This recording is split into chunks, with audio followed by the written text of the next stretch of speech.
Olá, pessoal, tudo bem com vocês?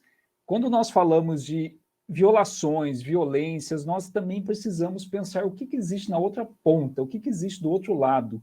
Para tanto, eu tenho uma pessoa aqui hoje que dispensa qualquer tipo de elogio, pessoal. Professora Cláudia, professora doutora, professora pós-doc também, e que ela tem um trabalho assim lindo acerca das violações e violências, escritas também em forma de poema, de literatura. Professora Cláudia, tudo bem?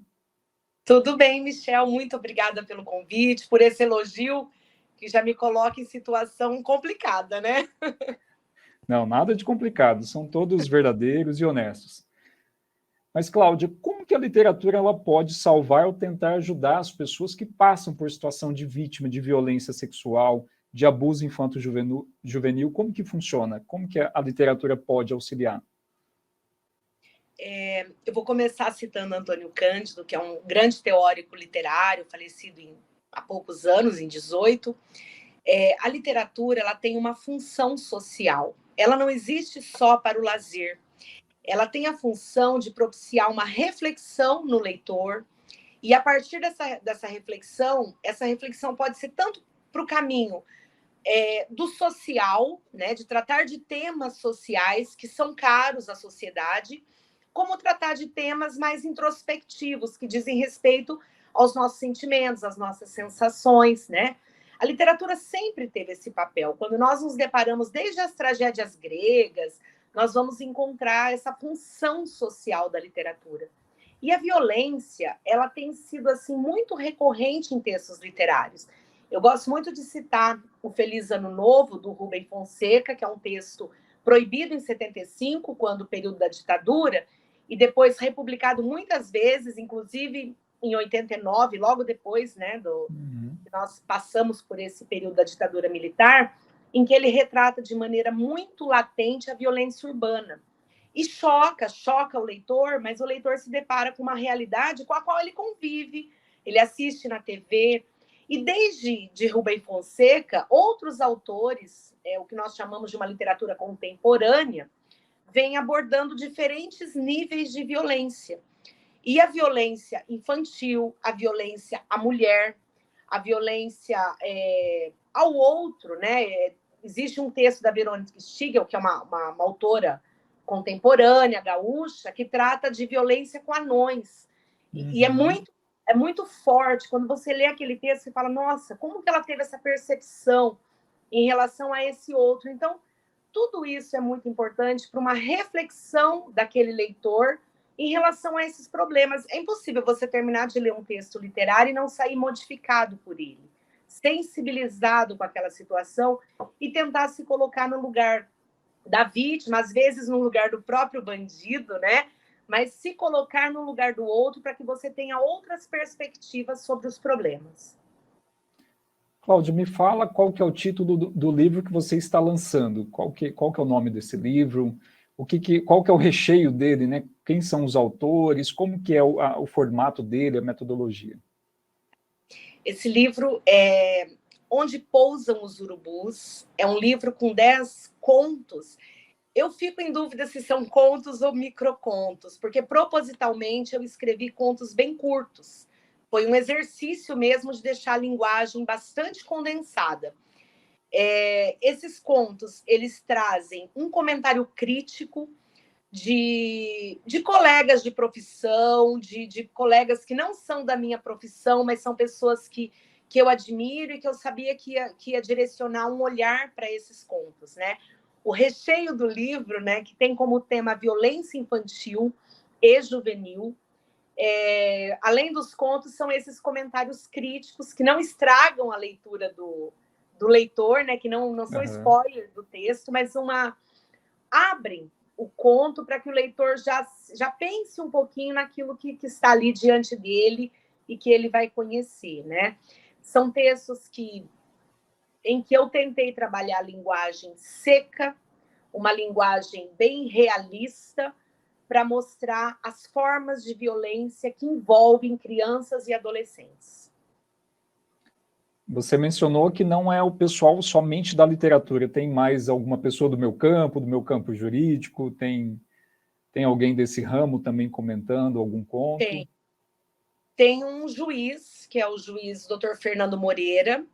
Eu tive a oportunidade de ler um trabalho dele, ele é juiz da Vara da Infância e da Juventude, e ao ler um trabalho teórico dele, eu pude perceber a sensibilidade dele para esse tema. Eu fiquei, na época, bastante emocionada, até com algumas posturas que ele adota em relação a essas crianças que estão em situação de adoção.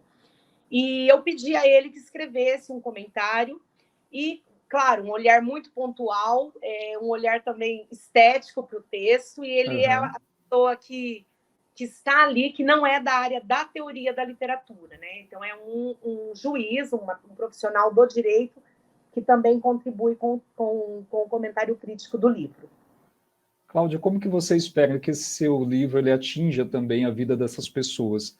Não só vítimas, mas também educadores, pessoas que buscam também essa informação. Essa é uma pergunta que eu vou falar muito. Fica à vontade, o tempo é seu. Eu tenho muitos anos de sala de aula com jovens, trabalhei muito com cursinho pré-vestibular, com jovens em formação, né, de sexto ano até o terceiro colegial, e até chegar apenas ficar só na universidade, né? Então, o meu olhar já há algum tempo, já escrevi artigos sobre isso, é de que os jovens, eles leem o tempo todo, sobretudo a partir aí de uns 15 anos para cá. Eles acordam lendo, eles estão recebendo mensagens o tempo todo. Isso serve para a sociedade como um todo, não só para adolescente. Nunca se leu tanto e, ao mesmo tempo, nunca se leu nada. Nós vivemos um paradoxo, tá? Esse acesso à informação permite que as pessoas achem que sabem tudo, mas, na verdade, não há aprofundamento de nada. De nada. Então, eu vejo assim, né? Claro que eu também estou interagindo em WhatsApp, em redes sociais, mas eu vejo que há uma geração superficial. Então, a literatura, né, na escola, ela precisa seduzir o aluno. E quando eu falo seduzir o aluno, eu não posso querer que um jovem de 15 anos, que vive numa sociedade tecnológica ligeira, ele seja um jovem que vá ler os clássicos do século XIX, por exemplo. Exatamente. Iracema, Machado, porque esses livros, eles são essenciais, mas eles requerem um leitor competente, né? Nas palavras do Yaus, que é um teórico dessa área. O leitor competente é aquele leitor que já está familiarizado com o texto. Então, dentro da escola, para que você consiga formar esse leitor a ponto de ele ler, sim, o Machado de Assis, nós precisamos ir trabalhando aos poucos, em doses pequenas, né? Textos rápidos, por isso que eu gosto de crônicas, eu gosto de contos, eu sempre trabalhei com textos assim em sala de aula, e com temáticas que tragam a realidade para esse jovem, tá? Eu preciso mostrar para ele um Marcelino Freire, mostrar um Giovanni Martins, que são autores vivos, contemporâneos, são autores que falam da realidade. Depois que esse meu aluno entender que a literatura é capaz disso, aí eu posso assim falar, olha, você sabia que lá no século XIX os autores já faziam isso? E aí eu vou conseguindo abrir um caminho para formar esse meu leitor. Eu sempre acreditei nisso como professora, tive um percurso assim como professora, oriento trabalhos nesse sentido e falo isso para os meus alunos dos cursos de letras, que são professores em formação. Então, a literatura, ela pode modificar, ela pode auxiliar, ela pode fazer a nossa mente assim crescer muito para perceber outras realidades. Mas eu preciso formar esse meu leitor devagarinho. Nem que seja com um textinho assim, esse textinho não é pejorativo, um texto pequeno, de meia página. É assim que eu começo a formar um leitor. Cláudia, no seu estado, você está no estado do Acre. Do Acre. No seu estado, qual que é a incidência de violência e se essa incidência ela impactou na confecção da sua obra? O Acre é o estado mais a oeste do Brasil, ele fica no norte do Brasil, bem a oeste, localizado no mapa, fronteira com o Peru em 4 pontos, fronteira com a Bolívia em 3, 4 pontos. É um lugar bastante difícil de viver, não pela população, não pelo carisma que esse povo tem, a garra que esse povo tem, mas pelo distanciamento, pelo isolamento a que estamos submetidos. E quando eu cheguei aqui, 4 anos atrás, eu não tinha noção de que o Acre era o líder de feminicídio no Brasil, estando, inclusive, primeiros do mundo em alguns anos. Dados do CNJ, do Conselho Nacional de Justiça, dados atuais, sobretudo agora na pandemia, colocam o Acre como o líder, né? Ele continua o líder de feminicídio. Eu venho do Paraná, tenho toda a minha história no Paraná, e eu estava acostumada com uma realidade que, claro, lá também existe violência, lá também existe feminicídio, mas o que mais me chocou com crimes de crianças e crimes de mulheres é o modus operandi desse crime. Então, quando a gente pensa assim em crimes, né, com arma branca, crimes com as mãos, eu confesso que no Paraná é mais comum o tiro, tá? Sim. Não quer dizer que não exista, certo? Mas o índice, o nível, né, com que isso acontece é muito menor, a porcentagem é muito menor. E isso me assustou bastante. São crimes hediondos, e a partir do momento que uma população está exposta constantemente a esses crimes hediondos, eles se tornam banais. Porque a banalidade é por tudo aquilo que é corriqueiro, que é cotidiano na minha vida. O meu olhar, quanto mais ele vai se distanciando daquilo que é feio, ele vai se acostumando com aquilo que é feio, né? Ele se distancia daquilo que é bonito. E vai se tornando uma rotina, né, Cláudia? Que é hediondo, ele se torna uma rotina. De modo que a população fala, mataram mais uma criança, ou estupraram mais uma criança. E para eles isso já é comum, é uma dor, claro, mas é algo que faz parte desse convívio.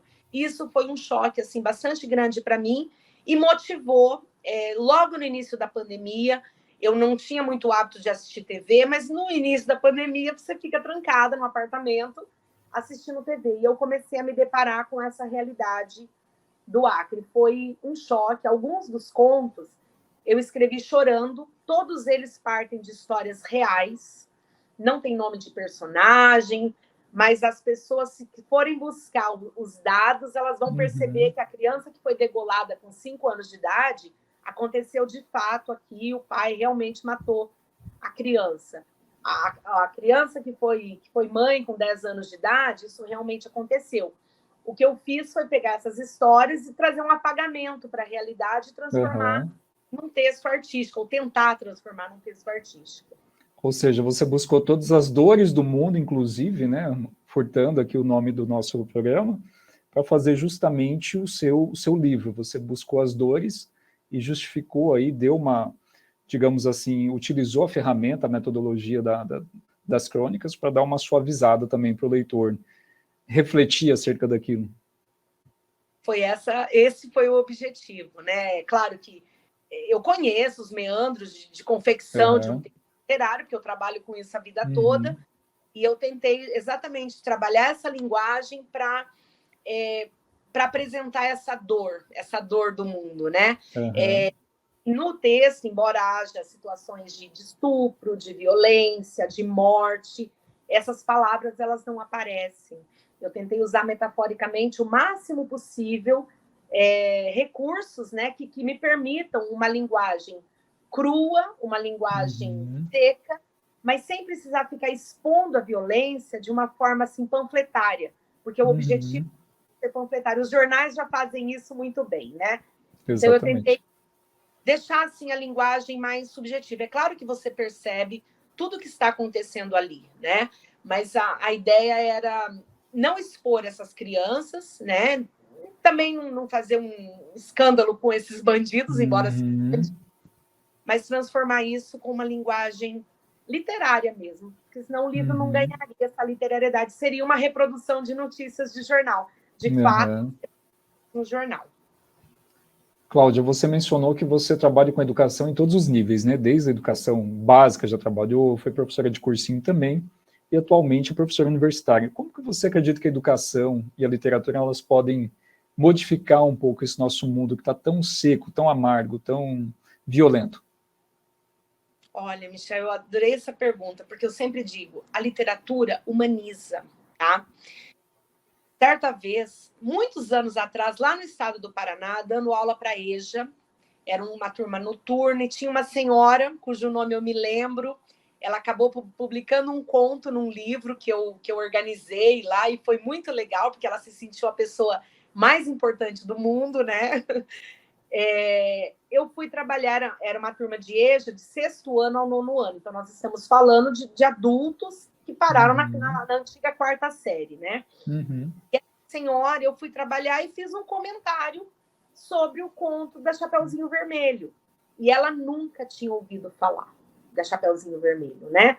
E embora pareça algo assim óbvio, nada é óbvio, porque aquilo que é óbvio para mim não é para o outro. Então nós temos que cuidado com essa palavrinha, isso é óbvio, não é óbvio. E eu me lembro de ler para aqueles adultos, né? Se havia outros que não conheciam o conto, não falaram, mas abordar esse conto, tratar do aspecto da violência, mostrar algumas faces disso, né? E ela ficou encantada, ela ficou muito feliz, e a partir daí nós começamos um trabalho de leitura. Então, a literatura, não existe literatura infantil, existe literatura, tá? Mesmo um texto para criança, ele pode trazer uma riqueza, ele pode trazer uma profundidade de reflexão que o adulto consegue compreender e a criança ainda não, claro, né? Então, a literatura, ela é um texto bem escrito, ela é um texto que te permite crescer humanamente falando. Eu não preciso matar uma pessoa, como acontece no livro da Nora Roberts, A Amada, a personagem mata a própria filha. Eu não preciso matar a filha, minha filha, para eu sentir a dor que aquela personagem, pela qual a personagem passou. E esse processo é a purificação, é a catarse de que Aristóteles falava. Você está diante do problema e você sofre com o personagem. Você sofre as dores, as tensões, o nervosismo, e isso é humano, porque nós passamos por isso todos os dias da nossa vida. O tempo todo. Então, nesse sentido que eu acredito que a literatura humaniza. Ela forma, tem toda a questão de vocabulário, de ajudar na escrita, de ajudar em enredos, quando o aluno precisa escrever, produzir textos, né, para a escola, de criatividade, mas ela também humaniza. Cláudia, eu estou pensando aqui, como que você... logicamente que quando nós pensamos numa obra, né, nós pensamos também no impacto na vida das pessoas. Como que você acredita que cada fragmento do seu livro ele pode impactar na vida do leitor também? Porque você me disse algo muito interessante, que eu até discuti em outra entrevista, que é justamente a juventude furtada que as pessoas têm. Porque quando você fala de um conto muito famoso e que uma pessoa de uma idade mais avançada não conhecia ainda e despertou algo nela, é justamente isso, porque é uma fase da vida que ela não teve o direito de ter. Então, como que você pensa que o seu livro ele vai virar essa chave, vai modificar a cabeça dessa pessoa e falar, poxa, eu preciso pensar nisso também, e até mesmo o professor que está nos assistindo aí, pensar também como que ele pode utilizar o seu livro na educação, na escola dele. Eu vou começar dizendo do meu susto, né? O estado do Paraná, assim como o estado de São Paulo e outros do Brasil, são extremamente desenvolvidos em termos de biblioteca, de acesso ao livro. Eu fui funcionária do governo do Paraná e eu sempre dizia que as bibliotecas eram muito boas, são muito boas. Então, existem instrumentos, e eu dei aula em muita escola de periferia como professora do governo do Paraná. E as bibliotecas eram riquíssimas, porque houve, em alguns outros governos, projetos para trazer esses livros para a biblioteca. A questão é como eles são utilizados. E aqui a realidade é muito diferente. Então, eu não estou organizando esse livro, vou lançar esse livro no mês que vem com a ideia, né, de ser comercial. Eu quero distribuir. Aqui tem uma escola da Fundação Bradesco, não estou fazendo propaganda, mas é uma escola que tem um cunho social muito forte, e eu pretendo distribuir esse livro, apresentar esse material, tenho um contato muito bacana com a pessoa que está lá na direção, e, se possível, eu quero abordar esse livro com as crianças, porque a ideia é promover uma reflexão. Muitas vidas que são ceifadas, que são essas crianças que vêm de vítimas de violência, dialeticamente, a mãe foi vítima, a avó foi vítima, a mãe é vítima, a filha é vítima, eles não têm essa consciência. Não existe uma consciência de que, nossa, mas eu sou assediada, eu sou vítima. Não existe isso. E a minha ideia é promover essa reflexão. Falar, olha, vocês podem ser vítimas, né? Essas crianças foram vítimas. E como que a gente pode fazer para mudar isso? O acesso às leis, o acesso aos mecanismos para proteger essas crianças, eles existem. São falhos, são difíceis, sobretudo quando vem de famílias com menos conhecimento, é difícil ter esse acesso, mas não é impossível. Aqui mesmo existe uma casa que funciona muito bem, que eu já tive a oportunidade de conhecer, que ampara mulheres vítimas, que estão vítimas de agressão de seus companheiros. Então, a minha ideia é divulgar esse material para promover essa reflexão. Porque daí você pode, se eu conseguir em 100, uma pessoa falar, mas espera aí, eu também sou vítima disso, eu já estou feliz. E já fica também aqui, Cláudia, um convite, porque nós temos outro comunicador também dentro do jornal, o Rafael Belo, que ele é poeta. E ele tem um quadro chamado Poesia para Sentir. Então, já vou passar o seu contato para ele gravar uma pauta contigo também, com o livro já em mãos também, para que nós possamos também alcançar número maior de pessoas. Mas, Cláudia, como que você, como educadora, você pode passar uma mensagem para quem está nos escutando, assim, mães, pais responsáveis, professores também, de como tentar encaminhar esses casos de violência dentro da escola, ou até mesmo dentro da família, para dar uma tranquilizada nas pessoas também, né? Porque violência é algo que acontece todo dia. Nós estamos tendo diversos ataques em escolas, né, ataques assim que vêm ceifando a vida das pessoas. Como que você pode passar essa mensagem assim de fechamento para nós? O primeiro ponto dessa mensagem é: aprenda a ler nas entrelinhas. Qualquer vítima, ela pede socorro. Ela pode não pedir socorro verbalmente, mas ela pede socorro pela forma de falar, pela forma de se posicionar, com algumas atitudes. Uma criança que está sendo violentada, e eu já tive alunos assim, ela se torna uma criança extremamente introspectiva. Você não pode tocar nessa criança porque ela tem medo, ela se retrai, porque qualquer um que a tocar, ela vai achar que vai acontecer a mesma coisa. Se você fala um pouquinho mais alto, essa criança vai dar sinais.